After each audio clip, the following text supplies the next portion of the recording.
हाय, welcome back. आज हम पढ़ेंगे पोजीशन ऑफ एडवर्ब, यानी कि सेंटेंस में एडवर्ब की सही पोजीशन क्या होनी चाहिए।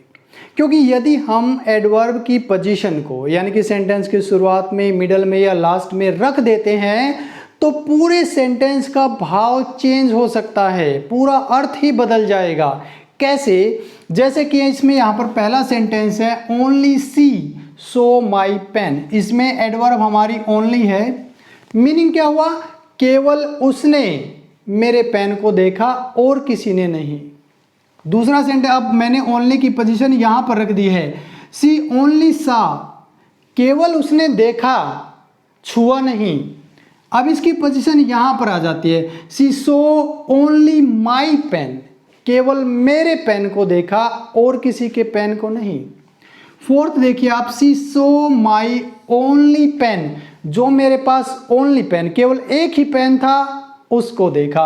और फिफ्थ वन इज सी सा माई पेन ओनली, उसने केवल मेरे पेन को देखा, पेंसिल, इरेजर, शार्पनर, जो दूसरी चीजें थी उनको नहीं देखा। सो जैसा आपको पता है, एडवर्ब जो एडजेक्टिव को, वर्ब को और अनदर एडवर्ब को मॉडिफाई करे।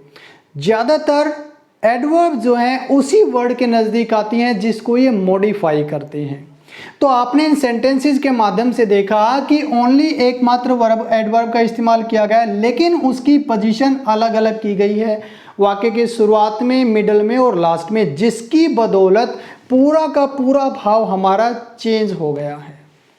दूसरी जो है, हम बिगिनिंग में, सेंटेंस के शुरुआत में एडवर्ब का इस्तेमाल कब करते हैं? Number 1, interrogative adverbs. इंटेरोगेटिव जो एडवर्ब्स होते हैं उनका इस्तेमाल स्वभावतः वाक्य की शुरुआत में किया जाता है। जैसे कि When did you watch the Kashmir Files movie? यहां पर when का यूज एज एन एडवर्ब किया गया है। दूसरा देखें, how dare you to touch me, interrogative adverb का प्रयोग। पॉइंट नंबर 2, यदि कंप्लीट सेंटेंस को ही मॉडिफाई करना है तो भी वाक्य की शुरुआत में किया जाता है। जैसे कि सर्टेनली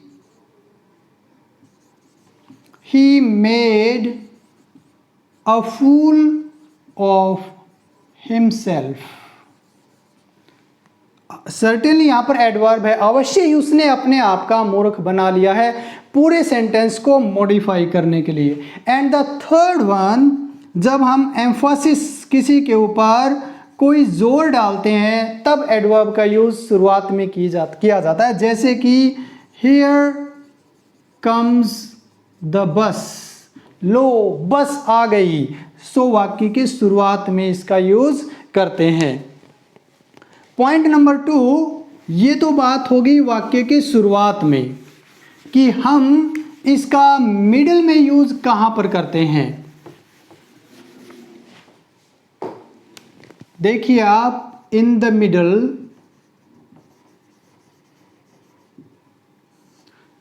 जो एडवर्ब्स ऑफ टाइम है, जैसे कि always, ever, never, seldom, often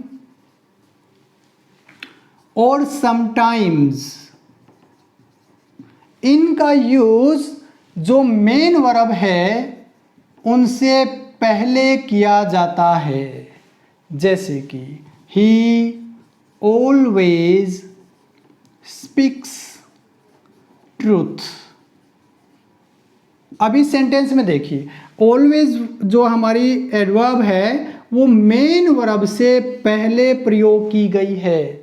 अक्सर हम इस सेंटेंस में गलती कर बैठते हैं, हम बोलते हैं ही स्पीक्स ट्रूथ ऑलवेज। तो ये चीज़ हमेशा ध्यान रखना, एडवर्ब ऑफ टाइम्स का यूज मेन वर्ब से पहले किया जाता है। Second sentence, she never Yeats junk food. Point number 2, कब हम मिडल में करते हैं?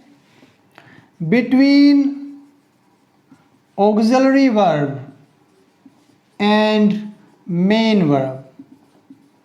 यदि सेंटेंस में हेल्पिंग वर्ब का इस्तेमाल किया गया हो, ऑक्सिलरी वर्ब का इस्तेमाल किया गया हो, तो एडवर्ब का यूज मेन वर्ब और हेल्पिंग वर्ब के बीच में किया जाता है। जैसे कि he will never support you. अब यहां पर ये हमारी नेवर एडवर्ब है। अब नेवर का यूज ऑक्सिलरी वर्ब और मेन वर्ब के बीच में हो गया। Second sentence, her behaviour is highly admired. Highly हमारी एडवर्ब है, इज और एडमायर्ड मेन वर्ब के बीच में इसका इस्तेमाल हो गया। पॉइंट नंबर 3, जब टू बी जो हमारी वर्ब है यानी कि इज, एम, आर, वॉज और वर, इनका प्रयोग प्रिंसिपल वर्ब के रूप में किया जाए। प्रिंसिपल वर्ब कह सकते हैं, फुल वर्ब कह सकते हैं, मेन वर्ब कह सकते हैं, तो एडवर्ब का यूज इनके बाद होता है। जैसे कि he is not guilty. So not जो एडवर्ब हेल्पिंग वर्ब जो प्रिंसिपल वर्ब है, इसके बाद इसका इस्तेमाल किया गया है। अब बात करते हैं एंड में। एंड में एडवर्ब्स का इस्तेमाल हम कब करते हैं? जैसे अगर सेंटेंस में इंट्रांजिटिव वर्ब का इस्तेमाल हो तो मेन वर्ब के बाद इसका यूज करते हैं। जैसे कि दे एक्टेड वाइजली, यहाँ पर उन्होंने काम किया। एक्टेड हमारी यहाँ पर इंट्रांजिटिव वर्ब है और एडवर्ब का यूज मेन वर्ब के बाद में। और अगर ट्रांजिटिव वर्ब अगर हो तो हम ऑब्जेक्ट के बाद करते हैं। जैसे कि she can answer this question easily, तो यहाँ पर सब्जेक्ट हो गया, हेल्पिंग वर्ब होगी, यहाँ पर मेन वर्ब, दिस क्वेश्चन जो है ऑब्जेक्ट हो गया और इजीली हमारी एडवर्ब हो गई। So that's enough for the day. I hope आपको ये लेक्चर पसंद आया होगा और बहुत ही महत्वपूर्ण भी लगा होगा। So please like, share and subscribe to my channel. Thank you.